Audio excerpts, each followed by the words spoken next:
Hello everyone, welcome back to my channel. Today we are going to be talking about the books that I read in July. So July was a very weird reading month for me because it was very inconsistent. So I would read a book in like a day or two and then I would avoid reading for like the next week. And so I have ended up with my lowest page count so far this year, but I suppose we'll actually get into the stats. In July, I read 2,891 pages across 7 books. So it isn't terrible, but it's definitely the worst I've done in a while. So a little disappointing, but I'll get over it. And I've listened to a total of 19 hours of audiobooks. So for genre, I read 1 contemporary, 2 fantasies, 3 historical fictions, and 1 non-fiction. The audience that they were intended for, I read 4 adult and 3 YA. And then for the format, I read 4 physical books, 2 ebooks, and then I had one where I listened to the audiobook and read along. And then for star ratings, I did not rate one. I gave one a 2-star, one a 3-star, 3 4-stars, and 1 5-star, which gave me an average rating of 3.67, which again, that's the worst ratings I've had in a while. It's kind of like at the start of the year, you may remember I had like until April, I hadn't read a single 5-star. It was all 3s and 4s and a couple of 2s and 1s. In like May and June, I'll say, like nearly all books were like 5 stars and a couple of 4s. So a little disappointing, but I think I know why, and that's because I was not reading a lot of fantasies. So I should clearly just stay in my lane. So the first book that I read in July was She Who Became the Sun by Shelley Parker Chan. This was an e-arc that I got on NetGalley and I was so excited for it because number 1, I heard so many people talking about it, and number 2, it was my first ever NetGalley arc that I got, so I was super excited. I did not love this book though, and in the end I gave it a 3 stars. This is a historical fantasy, though I will say it's definitely more historical than fantasy. So this is actually a retelling of an actual part of Chinese history, and in it, so we follow a young girl and her brother and her father, and one day they get their like fortunes read, and the brother, they see greatness, and for the daughter they see absolutely nothing. But then it doesn't take too long and her brother has died, and you know, she's like, that was not supposed to happen. He was supposed to achieve great things. And so she feels like they've swapped fates. And so she takes her brother's name and goes off to join a monastery. So I gave this a 3 stars, but it's not a bad book by any means. I think it's a solid debut novel. So I went into this book with the complete wrong expectations, which really ended up hindering my enjoyment of it. I requested this because number 1, everyone on BookTube had it on like their most anticipated releases of the year and all this, and they were talking about how it was like a sapphic fantasy and it was like Mulan meets Song of Achilles, which I have not actually read Song of Achilles, but whatever.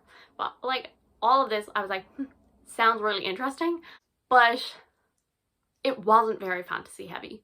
And I do think maybe like the sequel could have a bit more, but it really wasn't. It was really like a historical retelling. And then my other issue with that description of it's a sapphic fantasy that's really exciting and all of this is, yes, it is sapphic, but it's really not that big a focus on it. And the main couple actually had 0 chemistry. And it was so rushed and underdeveloped. I was like, you did not meet that long ago and now you're like in love or something.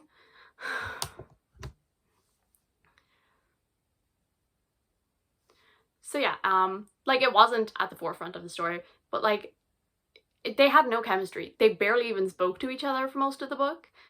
And I do think the characters were pretty strong. I still think that a lot of the side characters could have done with a bit more development. Like our main character was a very strong main character and a very complicated one, definitely not a straightforward, oh, I'm rooting for this kind of person. Like obviously you are rooting for them because we're following their perspective, but also you're like, why would you do that? Why?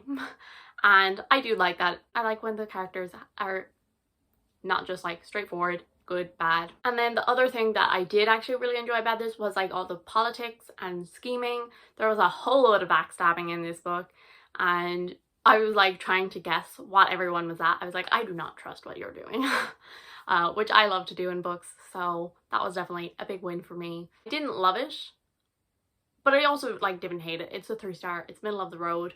I just had the wrong expectations, but I think a lot of people will go into this book and end up really loving it, and especially if they have a better idea of what it is about.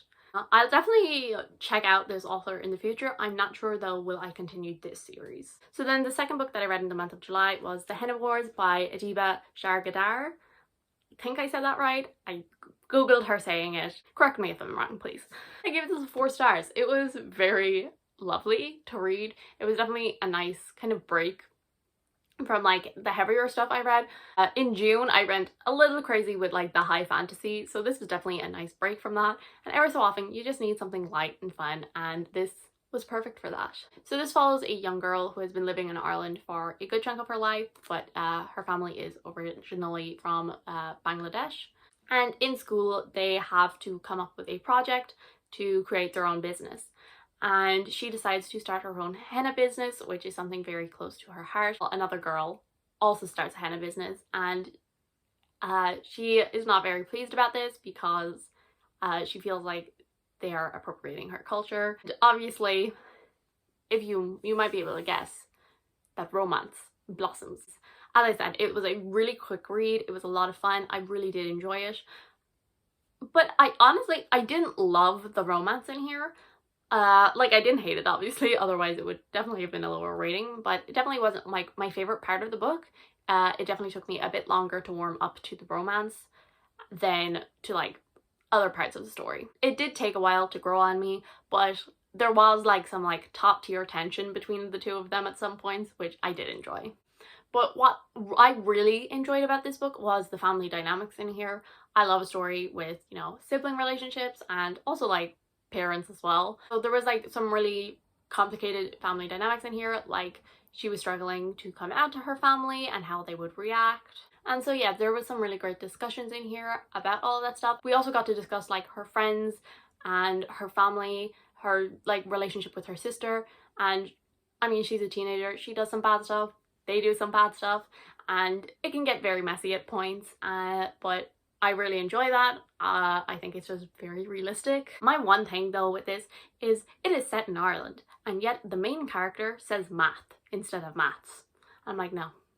But I do know that this was released in America before it was released over here, so I suppose I will forgive it. And also the temperature is written in Fahrenheit. No, it's Celsius. If you're in Ireland, it's Celsius. But yeah, I'd say it was probably changed when it was being printed in America first, and then it just wasn't changed back for like UK Irish editions. The next book that I read in the month of July was A Conjuring of Light by V.E. Schwab. This was my third read of A Conjuring of Light, so I started my reread of the series back in June for Whatever You Want-a-thon. I read the first 2, and so I wanted to finish my reread, and I may or may not have, definitely may have, read this in an entire day. I was playing a lot of The Sims, and then I just put on the audiobook for this because I wanted to finish my read of it, and so I just put the audiobook on and played The Sims, and then like after a while I then like bumped it up to 3 times speed and started reading along with it, and next thing I knew it was finished. So I'm not really going to talk too much about it because I talk about the series a lot, because as I've just said, it is my 3rd time reading them. I clearly love them. This was my 5-star book of the month, which is a bit disappointing that the only book that I gave 5 stars this month was one that was a reread. But I'll get over it. So this series follows Kel, who's an Antari, who's a blood magician who can travel through the different Londons. And his job is to send letters to the different monarchs of these parallel Londons, but he has a side business of smuggling, and one day he smuggles something he shouldn't and sets off a whole chain reaction and ends up getting the help of a thief from Grey London called Delilah Bard. I love this series so much. It makes me so happy. I could reread this series just over and over and over again. So I'm not really going to talk about my feelings because the only feelings I have is I love this so much. And also, this was my favorite one this time. Every time I read these books, I have a different favorite. So the first time I read these books, it went like 1, 2, 3 in order of favorites. The second time I read them, they went like 3, 2, 1. And then this time I read them, they went 3, 1, 2. And so yeah, this is my favorite this time. It's like, it's pretty easy to get into. It's not like super dense, heavy writing.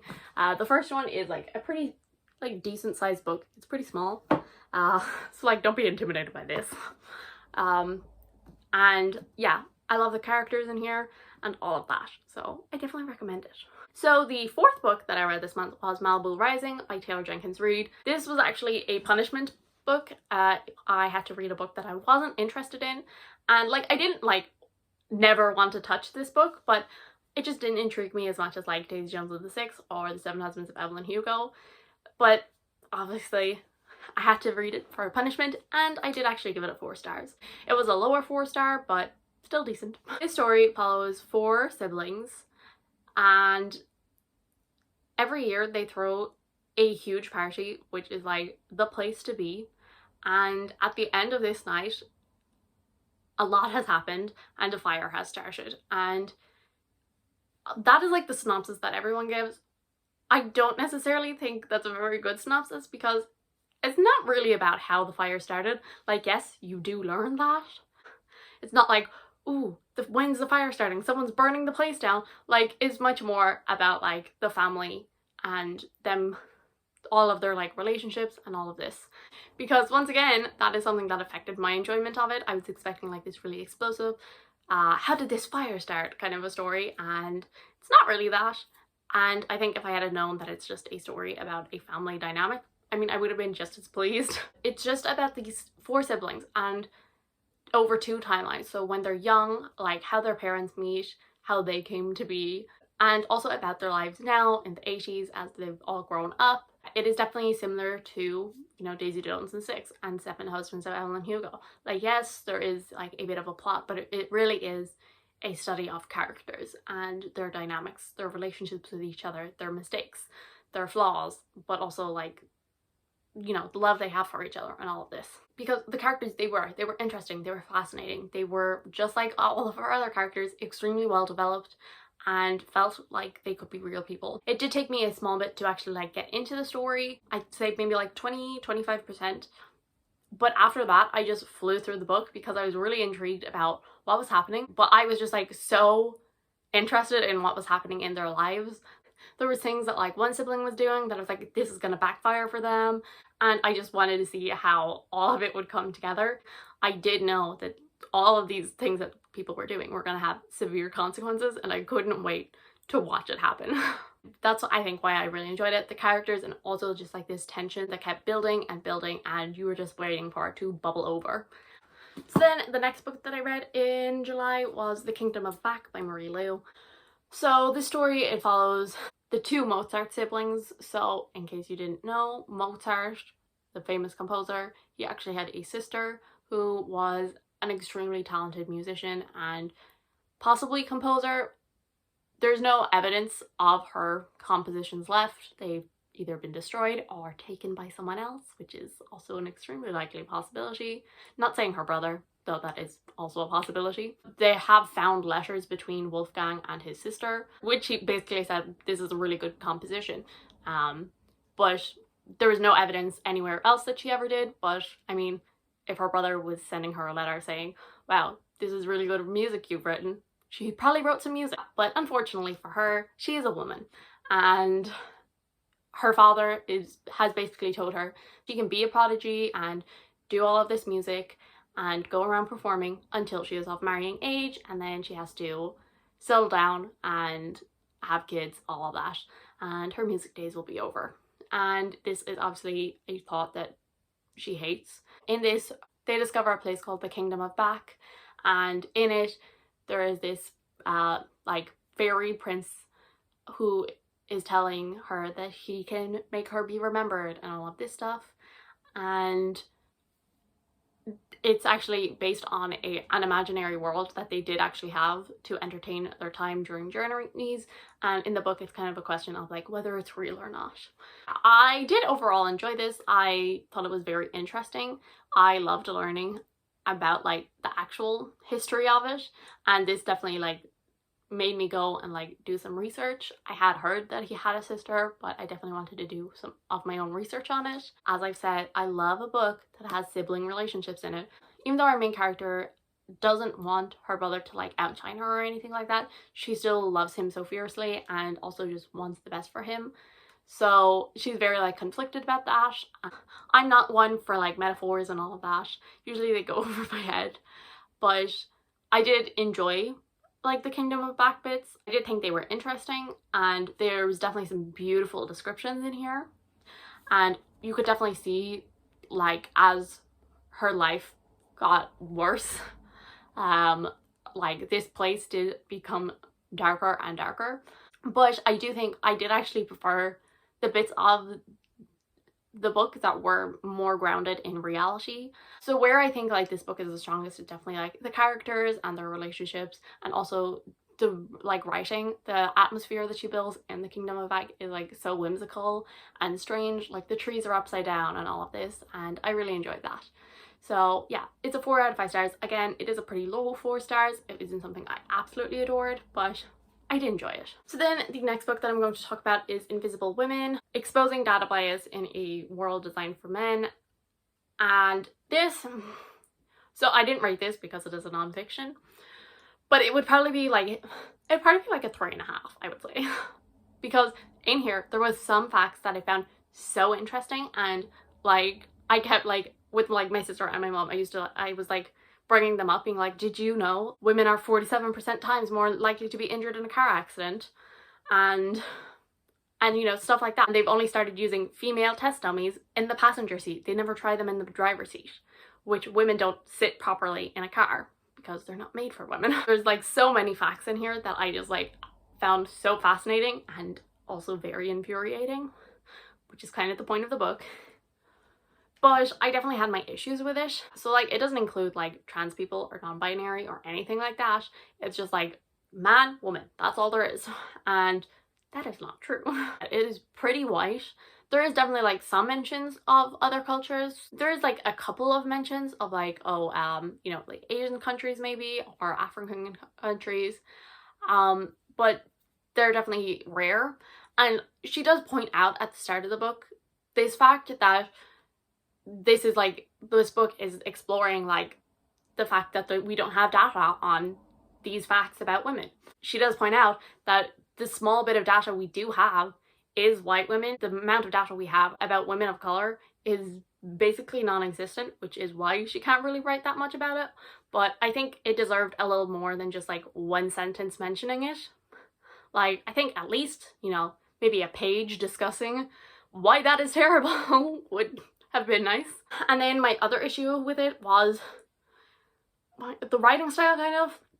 So a lot of the time she would start the chapters with a really interesting anecdote. So for example, there is a chapter in here called The Long Friday, which talks about how one day in Iceland, and was it like the 80s or something? No, in 1975, all of the women took a day off. And like, she only spoke about that for like a paragraph. She just like introduced it. I'm like, no, you've just like told me like something really interesting and then just like glossed over it as like an introduction to what you're talking about, which I do think that is like an interesting idea to like break up like all of the data. But it was just like very abrupt, and sometimes like it was kind of like grasping nearly for a connection. I think I would have liked a couple more anecdotes, and I would have liked them to be a bit more developed. And she kind of just jumped from place to place, and it wasn't a very smooth transition, I think. And I think a couple more anecdotes actually could have helped that. And yeah, I do think this is an interesting read. So like, I wouldn't like not recommend it. I definitely would if you want like some infuriating facts. But it's definitely a book that you're like, read like one chapter at a time kind of a thing, which is mostly what I did. And then the last book that I read in July was Mr. Impossible by Maggie Stiefvater. I gave this a 2 out of 5 stars. I did not like this book. Okay, it's not that I didn't like this book. It's just, I didn't feel anything towards this book for like most of it. And then by the end of it, because of the fact I had not felt anything, I did not care about this, I was then mad at the fact that I didn't care, which then made me mad. So it ended up getting a 2 out of 5 stars. I literally have nothing to say about this book because what happened in it? so much yet so little. Like I actually can't talk about this book. So this is a spin-off series to the Raven Cycle. I love the Raven Cycle. I kind of want to reread it at some point soon. I reread the first book last year and then never got to continue my reread. So this is the Dreamers trilogy. The first book is called On the Hawk. I did enjoy that. I gave it a 4 out of 5 stars. I was like, this is definitely different from the Raven Cycle, but it is interesting. Anyway, and then this one, like, if you think that these are similar to the Raven Cycle, you have very wrong expectations going into this. These are completely different. This is like very like action movie nearly. Instead of like that whimsical atmosphere that we had in the Raven Cycle, this is not that. And like, that's fine. I'm not asking for that. But like, if you're gonna give me action and all of that, like, I guess give me some plot with it. I don't care about the characters. I used to love Ronan as a character. He wasn't my favorite. Gansey was my favorite. But like, I still found him interesting. I enjoyed like the dreamer aspect, and which is why I was really excited for the Dreamer trilogy, because I was so excited to learn more about this magic. And I cannot stand Ronan in these books. He is so annoying to me. I don't like Hennessy either, and I don't like any of the side characters. As I said, I felt so meh about this book. The entire way, I was like, I just don't understand what the point of this is. And I still don't. I got to the end of the book and I don't understand what the point is. So I gave it 2 out of 5 stars. I'm kind of mad about it. Yeah, I don't have any like coherent thoughts about it. I'm just mad. Yeah, so those were the 7 books I read. I also started The Serpent's Curse by Lisa Maxwell, which is the 3rd book in the Last Magicians series, which I'm not sure am I going to continue that, which I never DNF books, but I think, well, like, and I'm definitely not like DNFing. I want to know how the series is going, but I think I might like wait a while and come back to it when I'm more in the mood for it, because I just like wasn't enjoying it, which is a shame, because like the first book was a 5-star and like that one was definitely feeling like very like 3-star, I think, but it's a really long book and I was only like 10% in, so I'm definitely going to give it another chance. And then I also started on the last day, I started Fool's Fate by Robin Hobb, but that'll be for next month. I have already finished it though. Thank you guys so much for watching. I do hope you enjoyed. If you did, subscribe, and I will see you all in the next one. Bye!